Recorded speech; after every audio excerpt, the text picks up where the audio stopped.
Eto guys, sa letrang B, bingo! Aba, ay nawakwak na nga ni. Dinamay ako. Pati po si Dr. Lab, idadamay ko po dito na hindi na po ako pwedeng i-content. Yun na masakit. National TV pa naman yun. Grabe guys ang kaganapan ngayon. At eto nga pong si Doc, palpak nga ba ang plano?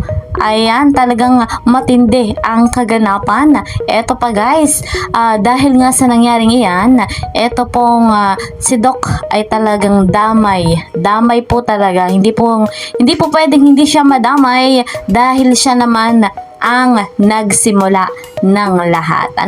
Nilaglag na rin niya yung sponsor.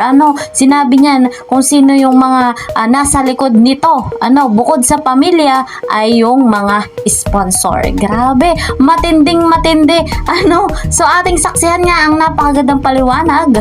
Eto po, panoorin nyo. Wala kaming kinalaman doon. Kanila yan, sa desisyon ng pamilya at sponsor, wala raw siyang kinalaman, so malinis ka, innocent ka, ignorante ka sa lahat ng mga pangyayari. Eto, kaya nyo. Di ba? Wala raw kinalaman. Ayaw bilisan diyan ako naiinip ng ganito Hindi yung kami ang sisisihin. Huwag daw siya ay sisisihin, samantalang ikaw ang may gusto doon pa, at kayo ay nagpunta sa Cybercrime Division. Diba? Huwag mo sabihin hindi mo gusto ang mga nangyaring ito natagpuan. Huwag mo sasabihin malinis ka. Huwag mo sasabihin wala kang kinalaman. Hindi kita pinagbibintangan. Hindi ko sinasabing may kinalaman ka. Imposible na wala kang kinalaman dahil ikaw kayo na Rensen ay nagpunta sa cybercrime. Noon pa lang. Marami kami mga video hawak. Tuloy. Bakit pinalalabas mo wala kang kinalaman? Huwag ka sisisihin. Mga vlogger lang kami dito, mga simpleng vlogger. So, nag-i-release ka ng pangalan mo. Mga vlogger lang daw sila dyan, simpleng vlogger. So, wala kang kinalaman. Mga vlogger na bagsak na. Ang sakit-sakit. Tinaob ang kaldero. Taob. So, paano ka ngayon? Gamit na gamit mo pa ngayon ang mukha. Sabi mo kagabi, bibigyan ng kalayaan. Atake na naman ang basher dahil patuloy mong ginagamit. Wala ka na ba? Iba pang may content. Utras na yan. Mga vlogger na tinanggal. Ang haba na bilhin mo. Sige tuloy, kung saan tayo butin? Bumagsak.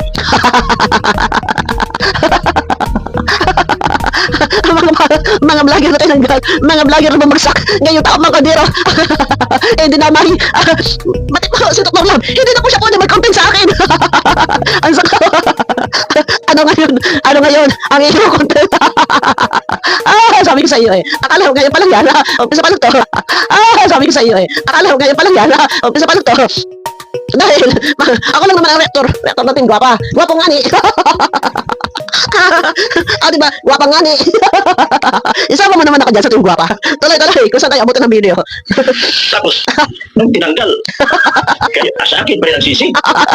Natural, ikaw ang nandiyan sa gilid-gilid diba? Dahil lang totoo. Nagpadala kayo sa cybercrime, diba? At ang sabi mo, ay, ipinasa kayo sa tamang ahensya. Ngayon, ano gusto mo palabasin, malinis ka? Gusto mo palabasin, ignorante ka, innocent ka? Wala kang alam, otot mo. Tinanggal nyo na nga. Bumagsak na nga. Dakanta pa na. Ito. Sige, tuloy muna natin kung saan tayo abutin ng video. Mahirap hanapin ko sa part yun na dinidin niya na mga sponsor raw. Tuloy. Nakadapa na. Buti ka sa iyo. Iyan ang gusto mo Iyan ang pinili mo mundo. Yung mundo mo. Matutunaw yung mundo. Iyan ang gusto mo. Iyan ang pinili mo. Iyan ang pinili mo. Ang nakipaglaro sa kamatayan. Tapos ngayon, dapandapa na. Sisingap-singap. Singap-singap na. Paano yung titikap-tikap? Ito yung pinili mong mundo. Baka kayo ngak mo naman, ngak-ngak mo naman. Tapos, kagabi pala, ganda pa naman ang vlog ko kagabi. Nasa 30 minutes, salita ako ng salita. Lobat pala ako. Sa totoo lang, pambihira. Ang init-init. Vlog ako na vlog. Ang ganda pa naman ng pagkaka-ano kong yun. Nagkaka-vlog ko yun, 30 minutes. Salita ako ng salita. Putalas na yan. Lobat talaga aking mic. Baka may mag-sponsor naman sa akin dyan. Kaya minsan lagi ako natingin sa mic ko eh. Alam nyo na sayang yun, nasa 30 minutes. Ay, Diyos ko. Sabi ko, ayoko na. Ay, naku, napilitan no choice. Kailangan ko mag-ngak dito. Dapan-dapa ka na. So, sponsoran mo ako sa mic. Nag-iisang mic ko na ito. Sponsoran mo na lang ako sa mic. Total ikaw naman, marami kang hawak na sponsor. Itutulak niyo pa rin sa akin. Anong klaseng ginagawa mo niya? Siya na nagdapan-dapa. Siya na magdapan-dapa. Wala na raw siya mga channel. Itutulak para sa kanya. Ay, ano? Kanina itutulak? Ay, ikaw! Ikaw baga? Ang bida-bida?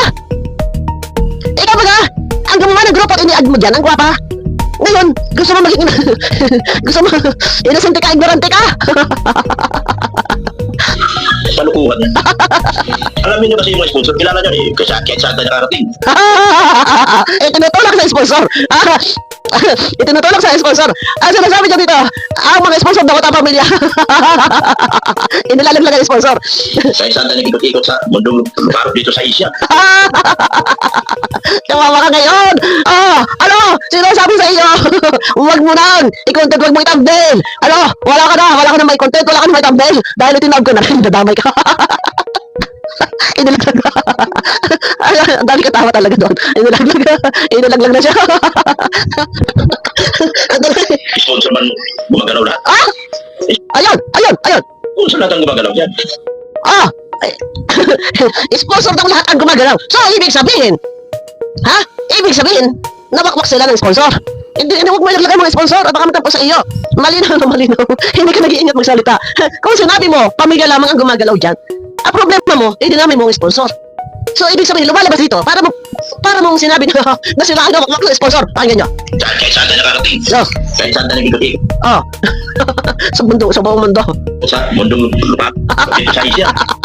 Nadamay ang lukalok na mundo sa Asia. Patuloy. Sponsor man gumagalaw lahat. Sponsor lahat ang gumagalaw dyan. Hindi tayo. Sponsor lahat daw ang gumagalaw. So, ibig sabihin, ano hindi ikaw? Wala kang connection. Wala kang kontak. Wala kayong group chat.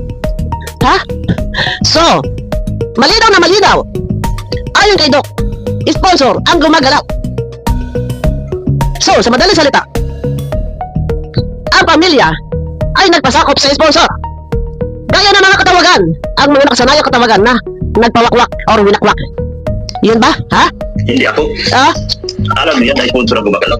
So, sponsor ang gumagalaw. So, ibig sabihin, sa madaling salita, sila ay nagpasakop sa sponsor, sumusunod sa oras sa sponsor. So, sa madaling salita, nawakwak, ay itong mali sa'yo. Mismo, sa bibig mo nahuli. Para nang ibinulgar mo na sila ay nakipagtugnayan, nakipagsabuatan, nakipagkontakan sa sponsor. So, sa madaling salita, sa mga nakasanayang tawagan na kapag ito ay nasusulsulan o nasasakop ng sponsor kung tawagin ay wakwak. Buking ka ngayon. Bakit sa akin yung ibintang? So, malinis ka? Ignorante ka sa lahat ng pangyayari? Wala kang alam, innocent ka? Yung ating pusa. Wala kang alam? Sponsor daw ang contact. Bilisan mo. Kasi Pambihira ka. Mali. Bilisan mo. Pansinin mga basa. Alam nila, nagmalinis. Yun, masakit. Yun, dito, nagpista kayo rito. Bakit yung nagpista? Doon bagay. Ito tuloy natin to. At medyo mahaba ng video ko. Ngayon, marami yan, mahaba yan. Ito tuloy natin. So ayun guys, shoutout kay Madam Bopil. Ayan, salamat dito sa iyong pahayag. Shoutout Madam Bopil. And syempre, huwag natin kakalimutan si Kuya Val, si Kalingap Rob, ang buong team Kalingap. At bago tayo magpatuloy, pasubscribe po ako, Kalingap Kel, like and share my videos. And don't forget, click the notification bell. So, dumako na tayo dito sa ating topic. Kagaya ng inyong napanood, kagaya ng ating thumbnail, talagang siniwalat na, binuking na, pinahayag ni Doc ang mga nasa likod ng ganitong kaganapan ang nagpatulpo ang mga katulong diyan at kilala natin kung gaano kabuti itong pamilyang tinutukoy natin. Ano po? At dahil sa sulsol, yan ang kinalabasan. So damay ka talaga, Dok. Hindi mo na kailangang magmalinis pa. Ano? Dahil sa'yo nagsimula ang lahat, sa iyong laging pagtamdil, sa iyong laging pagputak, lagi ka nangunguna sa iyong announcement, ano, hindi mo hinahayaan yung pamilya. Doon na-trigger ang mga basher hanggang sa nagkaroon ng dagdag bawas kwento. Ang nakakaawa ay ito nga pong bata. So guys, alam natin pagdating sa social media, hindi agad-agad makokontrol yung mga tao. May sariling pag-iisip po yan. At dito nga po sa usapin na dahilan ng pagpapatulpo, ano po, nandiyan na nangyari na ano po. So, ang dapat lang natin gawin ay suportahan si Kuya Val, ano? At alam natin ang kabutihan ng kanilang layunin sa mundong ito. Kaya Dok, wag ka nang magmalinis pa, wag mo nang linisin yung pangalan mo dahil damay na damay ka dito, ikaw ang nagsimula ng lahat. Dahil dyan, marami pang kaganapan, marami pang pasabog. So, sa'yo na rin nagmula, no, na banggit mo na rin na hindi lamang ang pamilya ang siyang may kagustuhan nun. Malinaw na malinaw, sponsor ang tumutulong. Nagmula yan kay Doc. So, hanggang dito na lamang po muna. Marami pa tayong update na abangan nyo lamang. See you po sa next video. Bye-bye!